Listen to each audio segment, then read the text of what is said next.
বাংলাদেশের সঙ্গে ভারতের যুদ্ধ কি? অনেকেই অবাক হয়ে যাচ্ছেন কিংবা অনেকে আকাশ থেকে পড়তে পারেন যে বাংলাদেশের সঙ্গে ভারতের যুদ্ধ এই শব্দটি আমি কোথা থেকে পেলাম বা কিভাবে এই তথ্যটি আপনাদের সামনে দেওয়ার চেষ্টা করছি।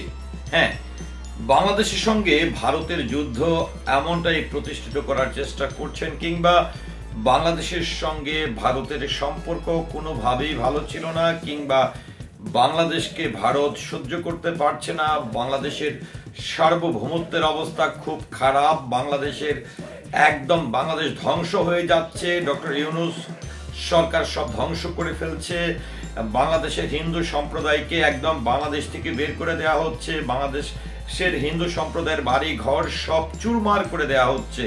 পরিশেষে বাংলাদেশের সঙ্গে যেন একদমই ভারতের যুদ্ধ।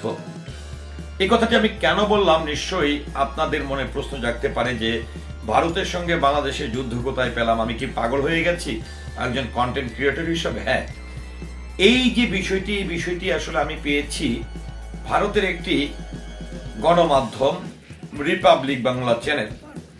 আপনারা প্রথমত দেখেছেন যে এই রিপাবলিক বাংলার যিনি সিনিয়র এডিটর রয়েছেন ময়ূক রঞ্জন ঘোষ, তিনি তার বক্তব্য, তিনি তার উপস্থাপনা, তিনি তার সংবাদ পরিবেশনা এমন ভাবে করতেন যেন বাংলাদেশের সঙ্গে ভারতের যুদ্ধ শুরু হয়ে গেছে, বাংলাদেশকে যেন কালকেই তিনি দখল করে ফেলবেন, অর্থাৎ তিনি নিজেই হচ্ছে ভারত।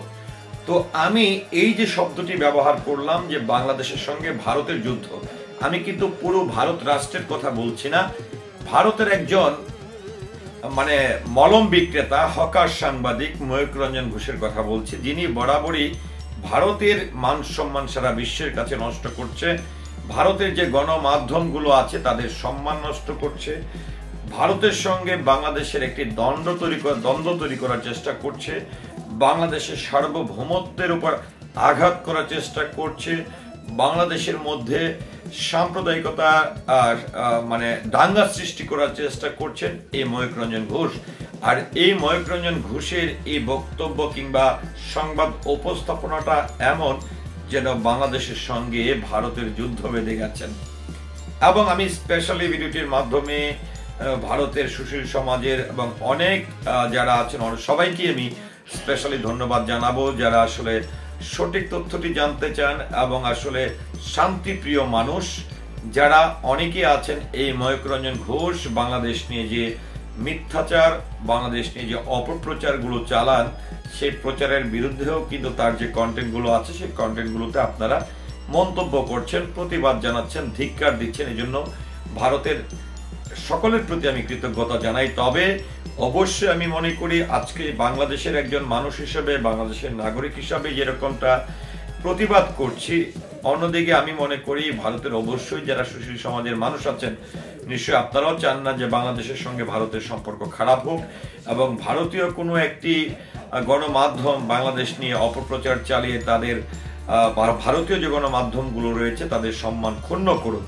সেই ক্ষেত্রে অবশ্যই আমি বলবো যে ভারতীয় গণমাধ্যম রিপাবলিক বাংলা চ্যানেল এবং এই রিপাবলিক বাংলা চ্যানেল ময়ূক রঞ্জনের হাত ধরে অনেক সাংবাদিক আসছে এবং প্রত্যেকটি সাংবাদিকের সাংবাদিকতা কিংবা উপস্থাপনা কিংবা বাংলাদেশ নিয়ে তারা যে ব্যাখ্যাগুলো করে থাকেন একদমই মনে হয় যেন হকার কিংবা মলম বিক্রেতার মতন।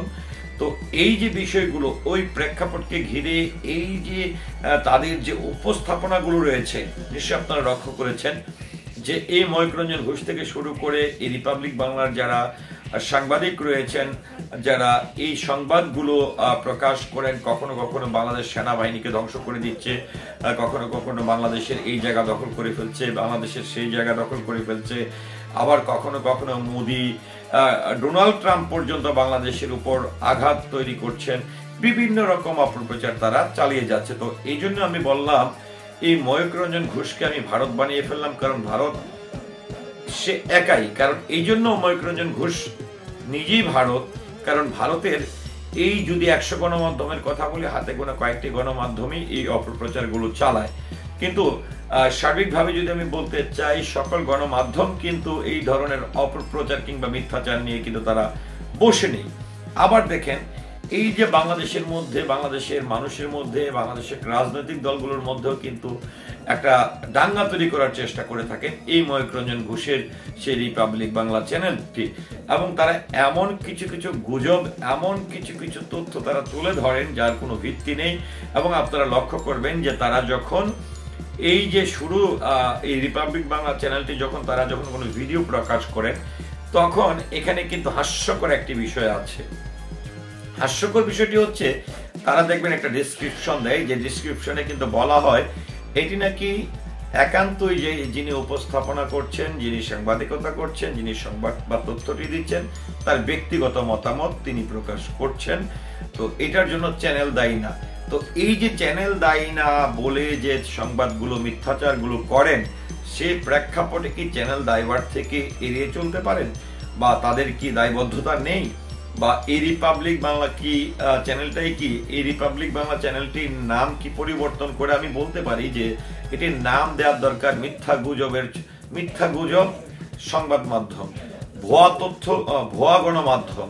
তাহলে কিন্তু আরো বেশি, যদি ভুয়া গণমাধ্যম শব্দটি ব্যবহার করে তারা যে ধরনের ভুয়া তথ্যগুলো প্রচার করেন, তাহলে আরো বেশি জনপ্রিয়তা অর্জন পাবে। কারণ এই ভুয়া সংবাদ বা হাস্যকর, বা কারো যদি মন খারাপ থাকে একটু বিনোদনের জন্য হলেও কিন্তু এই রিপাবলিক বাংলা চ্যানেলটির নাম যদি ভুয়া চ্যানেল দেওয়া হয়, বা কমেডিয়ান চ্যানেল দেওয়া হয়, কিংবা হকারি চ্যানেল দেওয়া হয়, তাহলে কিন্তু আরো বেশি দেখবে। কারণ যখনই যার মন খারাপ থাকবে সে তখন এই হকার বা মানে কি বলবো কমেডিয়ান এই চ্যানেলের দিকে সবাই দৃষ্টি দিবে।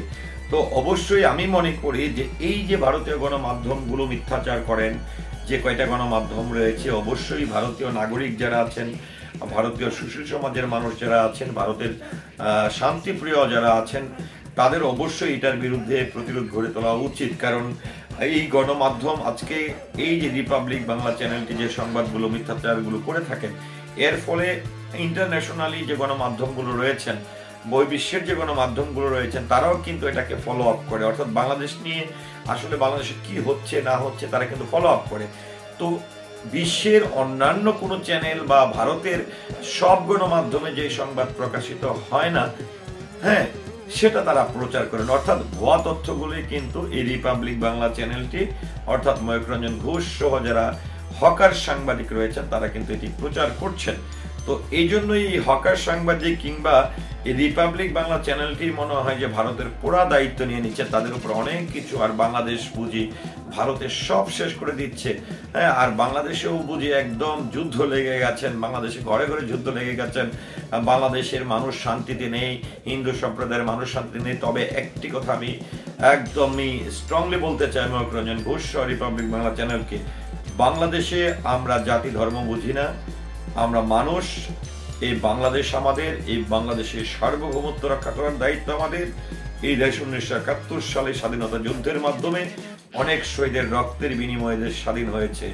এই বাংলাদেশ নিয়ে মিথ্যাচার থেকে বেরিয়ে আসুন, সত্য এবং বাস্তব ঘটনাগুলো তুলে ধরুন, এমনটাই প্রত্যাশা করছে। ভারত সরকারের কাছে আহ্বান করছে, যারা মিথ্যাচার, যারা ভুয়া তথ্যগুলো প্রচার করেন, অবশ্যই তাদের বিষয়ে ব্যবস্থা নেওয়া উচিত। ধন্যবাদ সবাইকে।